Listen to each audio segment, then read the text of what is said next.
নমস্কাৰ, মই অৰ্চনা বৰ্মন পুনৰ স্বাগতম জনাইছোঁ মোৰ চেনেললৈ। আপোনালোকে যদি মোৰ চেনেল ছাবস্ক্ৰাইব কৰা নাই তেতিয়াহ'লে ছাবস্ক্ৰাইব কৰিব। যদি মোৰ ফেচবুক পেজখন যদি ফ'ল' কৰা নাই তেতিয়াহ'লে ফ'ল' কৰিব, কাৰণ মই দি থাকোঁ সদায় কিছুমান সৰু সৰু টিপছ আৰু কিছুমান এনেকুৱা ধৰণৰ কণ্টেণ্ট আনিবলৈ চেষ্টা কৰোঁ যাতে আপোনালোকৰ জীৱনটো বহুতখিনি ইজি হৈ যায় কৰাৰ পিছত।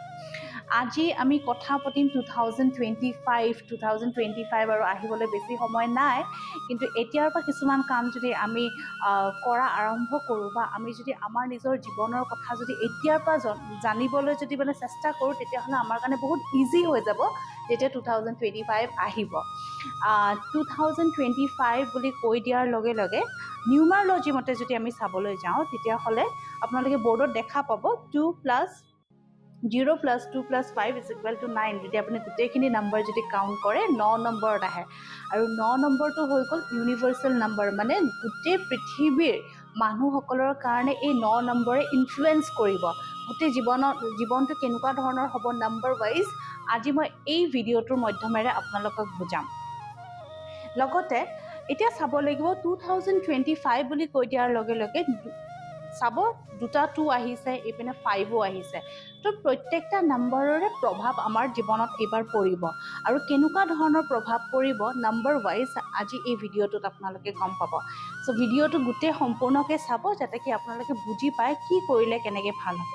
যিহেতু মই কৈছোঁ কি 2025 মংগলৰ নম্বৰ হয়, মানে নম্বৰ 9টো আমি ৰিপ্ৰেজেণ্ট কৰোঁ মংগলৰ লগত, মাৰ্চৰ লগত। 2025টো হ'ল মংগলৰ নম্বৰ। যেতিয়া মংগলৰ নম্বৰ বুলি কোৱা হয় কেনেকুৱা ধৰণৰ প্ৰভাৱ আমাৰ লাইফত আমি পাব পাৰোঁ একৰ্ডিং টু দ্য নম্বৰ, মই সেইটো জনাম। কিন্তু তাৰ আগতে মই জনাম মংগলে আমাক কি দিয়ে।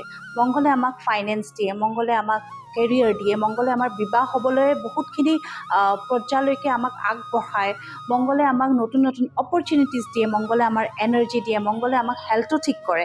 চ' এতিয়া কোনবোৰ নম্বৰত এনেকুৱা ধৰণৰ প্ৰভাৱ আহিব আৰু কোনবোৰ নম্বৰে অকণমান এইবাৰ প্ৰব্লেম পাব সেইটো মই এই ভিডিঅ'টোৰ থ্ৰুদি আপোনালোকক জনাম। চ' যাৰ জন্ম 1 তাৰিখ মানে 1st, 10th, 19th আৰু 28 যিকোনো মান্থৰ, তেওঁলোক হ'লগৈ ছানৰ লগত জড়িত, মানে তেওঁলোক নম্বৰ 1 মানুহ বুলি কোৱা যায়, বা বেচিক নম্বৰটো 1 হয়। আপোনালোকে নিজৰ ডেট অফ বাৰ্থ আছে, ডেট অফ বাৰ্থৰ পৰা যোনটো ডেট, সেই ডেটটো যদি আপোনালোকৰ 1, 10, 19th আৰু 28, তেতিয়াহ'লে আপোনালোকে ৰুল বাই নম্বৰ 1, আৰু নম্বৰ 1টো হ'ল সূৰ্য। এতিয়া যদি মই মংগল আৰু সূৰ্যক যদি কম্পেয়াৰ কৰোঁ, এই দুটা নম্বৰ খুব ফ্ৰেণ্ডলি নম্বৰ, খুব বন্ধুত্ব খুব ভাল হয় এই দুটা নম্বৰৰ। চ' এই দুটা নম্বৰৰ ক্ষেত্ৰত কি হয়, যিসকল নম্বৰ 1 মানে বেচিক নম্বৰ হয় তেওঁলোকৰ জীৱনত বহুত ধৰণৰ অপৰচুনিটিছ আহিব পাৰে।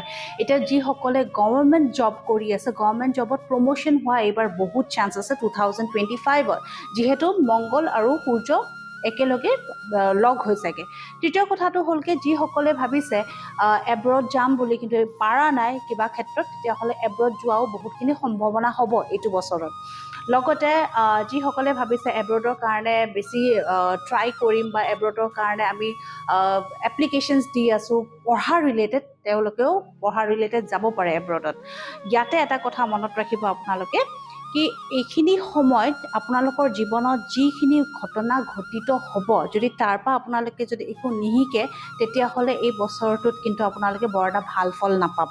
সেইটো কাৰণে যিখিনি ঘটনা ঘটিত হয় সেইটো ভালকৈ যদি আপুনি লাৰ্ণিং এক্সপিৰিয়েঞ্চ হিচাপে যদি লয় তেতিয়াহ'লে আপোনালোকে এই প্ৰব্লেমটো বাৰ বাৰ ৰিপিট নহ'ব। ইন টাৰ্মছ অফ ৰিলেশ্যনশ্বিপ হৈ যাওক, ইন টাৰ্মছ অফ ফাইনেন্স হৈ যাওক। নেক্সট কথাটো হ'লগৈ এতিয়া নম্বৰ 1 যিসকল হয় তেওঁলোকৰ এইবাৰ এগ্ৰেশ্যনটো অলপ বেছি বাঢ়িব পাৰে, কাৰণ চাওক সূৰ্য প্লানেটটো নিজে এটা গৰম প্লানেট, আৰু মংগলটো আমি গৰম বুলি ধৰা যায়। চ' এগ্ৰেশ্যন পাৰ্টটো খুব বেছিকৈ হ'ব পাৰে, লগতে ইগ' অকণমান বাঢ়িব পাৰে। চ' এগ্ৰেশ্যন আৰু ইগ'টো যদি ভালকৈ মেইনটেইন কৰে, এতিয়া মেইনটেইন কেনেকৈ কৰিব, ইয়াতে আচল কথাটো হ'লকৈ মেইনটেইন কৰা মেডিটেশ্যন। আপোনালোকে এইখিনি সময়ত মেডিটেশ্যনৰ থ্ৰু দি ইগ' আৰু এগ্ৰেশ্যনটো কমাব লাগিব, খংটো কমাব লাগিব। ছেকেণ্ড কথাটো হ'লকৈ হেল্থত ইছ্যুজ আহিব পাৰে, লাইক BP অকণমান চেক কৰি থাকিব, বা কলেষ্ট্ৰল অকণমান চেক কৰিব, বা বছৰৰ প্ৰথমখিনিতে অকণমান কলেষ্ট্ৰল বা BPৰ ক্ষেত্ৰত অকণমান আপোনালোকৰ টান দেখা যাব। ইয়াতে কি কৰিব, এক্সাৰচাইজ। ইয়াতে এক্সাৰচাইজ নকৰাকৈ আপোনালোকৰ দিগদাৰ হ'ব, মানে হেল্থ ৱাইজ বহুতখিনি ইছ্যুজ আহিব পাৰে। এক্সাৰচাইজ আৰু মেডিটেশ্যনছ আৰু সূৰ্য প্ৰণাম আপোনালোকৰ কাৰণে বেষ্ট ৰেমেডি এই বছৰটোৰ কাৰণে। লগতে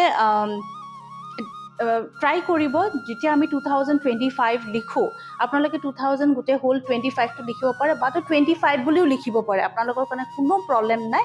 হয়তো 2025 লিখক, যেতিয়া কেলেণ্ডাৰত আমি ডেট লিখোঁ, আৰু নহ'বা 25 লিখক। এতিয়া আমি আহিম 2 নম্বৰৰ ওপৰত। যিসকলৰ জন্ম 2nd, 11th, 20th আৰু 29th যিকোনো মাহৰ আপোনালোকে বৰ্ডত দেখা পাব, এইকেইটা ডেটত যাৰ জন্ম হৈছে তেওঁলোকৰ এই 2025টো কেনেকুৱা যাব। প্ৰথম কথাটো হ'ল তেওঁলোকে অলৰেডি বহুত বেছি ইম'শ্যনেল তেনেকুৱা মানুহবোৰ, প্লাছ তেওঁলোকৰ ক্ৰিয়েটিভিটিটো খুব বেছি ভাল যিসকল 2 নম্বৰত। এইবাৰ কি হ'ব, ইম'শ্যনেলি আপোনালোকে বহুত বেছি ইম'শ্যনেলছ দেখা যাব, মানে ইম'শ্যনছটো বেছি আপোনালোকক বেছি এফেক্ট কৰিব মেণ্টেলি। ছেকেণ্ড কথাটো হৈ গ'ল, ইয়াতে মুড ছুইংছ হোৱা বহুত চান্স আছে আপোনালোকৰ এইবাৰ, এই 2025টো আপছ এণ্ড ডাউনছ দেখি আছোঁ, বা ইউৰিনেৰী ইনফেকশ্যন হ'ব পাৰে, সেইটো কাৰণে য'ত ত'ত আপোনালোকে বাথৰুম ইউজ নকৰিব, আৰু যদি কৰেও এটা ডিছইনফেকশ্যনাৰ আপোনালোকে ৰাখিব বেগত।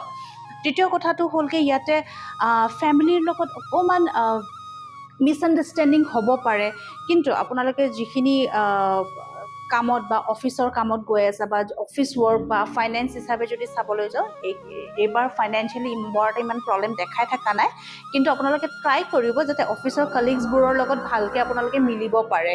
ইয়াতে আপোনালোকৰ উপায় মই এইটোৱেই দিমগৈ, আপোনালোকে পাৰিলে সূৰ্য প্ৰণাম ৰাতিপুৱা কৰিব, মেণ্টেলি ছেটিছফাইড হ'বৰ কাৰণে বা মেণ্টেলি নিজকে চেঞ্জ কৰিবৰ কাৰণে আপোনালোকে মেডিটেশ্যনছ আৰম্ভ কৰি দিব পাৰে। লগতে আপোনালোকে স্পিৰিচুৱেল যদি বহুতখিনি হয়, যথেষ্টখিনি আপোনালোকে নিজৰ প্ৰব্লেমৰ পৰা ওলাই আহিব পাৰে। আৰু নেক্সট কথাটো হৈ গ'ল, যেতিয়া পূৰ্ণিমা আহিব, পূৰ্ণিমাৰ দিনাখন আপোনালোকে ফাষ্ট কৰিব, তেতিয়া দেখিব এই এনাৰ্জিটো আপোনালোকে খুবখিনি ভাল ৰিজাল্ট দিব।